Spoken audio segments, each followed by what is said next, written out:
ऐसे दीपावली चलो कुछ नया करते हैं, हमारे राम पधार रहे हैं, चलो उनसे मिलते हैं। भारतवर्ष के अंदर दीपावली का पर्व हर वर्ष मनाया जाता है।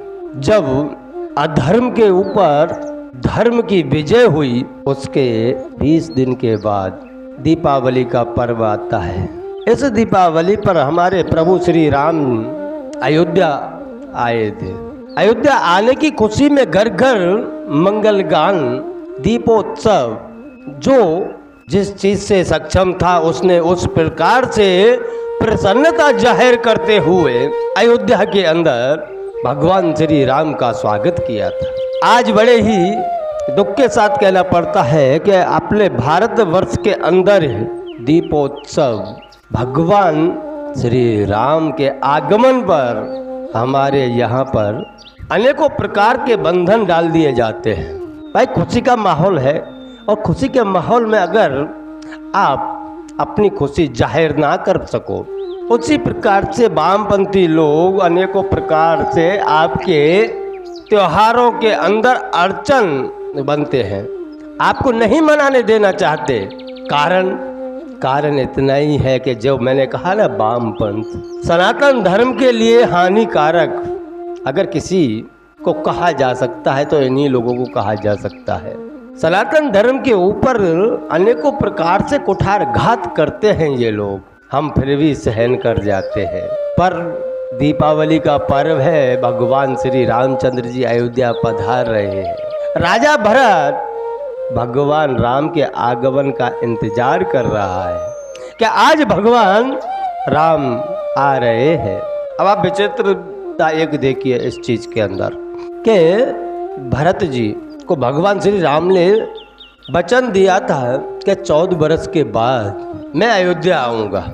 अब यह वचन लेकर के भाई के प्रति भाई का प्रेम देखना आप यहाँ पर, कि विश्वास था भरत जी को कि भगवान ने वचन दिया है तो जरूर निभाएंगे। लेकिन जब फल पकने की तैयारी पे होता है उस समय बहुत सी अड़चनें आती हैं। भगवान अयोध्या आने वाले थे, उससे पहले भरत जी को घबराहट होने लगी कि आज अंतिम दिन है, भगवान नहीं आए। अगर कल शाम तक जो भगवान अयोध्या नहीं आएंगे तो मैं स्वयं के प्राण त्याग दूंगा। संकल्प देखिए आप, कल शाम तक भगवान नहीं आए तो मैं स्वयं के प्राण त्याग दूंगा। ऐसे कहकर के वह स्वयं की चिता तैयार करने लगे। भाई के भाई का वियोग, खाली 14 वर्ष जो भगवान राम ने जो वनवास व्यतीत किया, असुरों का नाश करने के लिए भगवान ने जो 14 वर्ष वन में रहे, उसी प्रकार राजा भरत भी अयोध्या से बाहर वन में ही रहे। भगवान तो वन में थे, लेकिन भरत जी नंदीग्राम में थे। नंदीग्राम आप कहते हो कि उसका नाम ग्राम रखा है कि तो गांव होगा, नहीं, वह गांव नहीं था। अपने राजगृह घराने के अंदर जो भी अपना शरीर त्याग करके जाता, उसकी वहाँ पर अंतिम क्रियाएं होती और उसकी वहाँ मूर्ति बना दी जाती। वह नंदीग्राम को नाम रखा हुआ था। अपने अगर शॉर्ट में कहने जाए तो वह शमशान था। भगवान तो वन में थे, लेकिन भरत जी शमशान में थे। कितना बड़ा त्याग था। और शमशान में रहते हुए भी उन्होंने विचार किया, भगवान जमीन पर सोते हैं तो धिक्कार है मैं जमीन पर सो जाऊं। तो स्वयं की पथारी, स्वयं का बिस्तर एक गड्ढा खोद करके उसमें लगाया था। और बिस्तर भी किसका? खाली घास फूस की एक पथारी बनाई, जिसको कुसा बोलते हैं। उस कुसा की पथारी बना करके उसमें वह रात को थोड़ी देर आराम किया करते थे, अन्यथा वो जमीन पर भी नहीं सोए कि मैं तो भगवान का सेवक हूँ, भगवान से नीचे ही रहूँगा, उनकी बराबरी नहीं कर सकता।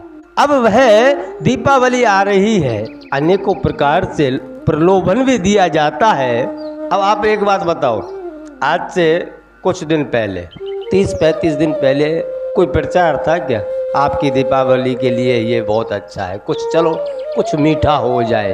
अरे मीठा हो जाए बात सही है, हमारे भगवान आ रहे हैं, मीठा करना भी चाहिए, लेकिन जो सात्विकता से जो मिठाई बनी हुई है, उस सात्विकता की मिठाई से ही हमारे प्रभु श्री राम का भोग लगा सकते हैं। और जब भगवान का भोग लग जाता है, उसके बाद में वह मिठाई मिठाई नहीं रहती, वह मिठाई प्रसादी बन जाती है। और वह प्रसादी अगर हम हमारे सगे संबंधियों को, जान पहचान वालों को, मित्रों को खिलाएंगे तो भगवान की प्रसादी खाने के बाद में थोड़ा भगवान के प्रति प्रेम तो जागृत होगा ही। अगर आप बाहर की बनी हुई वस्तुएं खाएंगे तो अपने विचारधारा के ऊपर फर्क तो पड़ेगा भैया। ना विचार करने वाली चीजें आएंगे, जैसे लोग बाग अभी सुप्रीम कोर्ट भाग जाते हैं अर्जी लगाने के लिए, केस लड़ने के लिए कि ये त्योहार नहीं मनने चाहिए। ये एक आज की बात नहीं है, ये आदि से षड्यंत्र चलते आ रहे हैं सनातन धर्म के प्रति। अनेकों प्रकार से आपको प्रलोभन दिया जाता है। अगर आप प्रलोभन से नहीं मानते हो तो डरा धमका करके आपके त्योहारों में अड़चन खड़ी कर दिया जाती है, रुकावटें खड़ी कर दी जाती हैं, फिर भी हम नहीं संभल पा रहे। या तो प्रलोभन में आ जाएंगे, चलो कुछ मीठा हो जाए,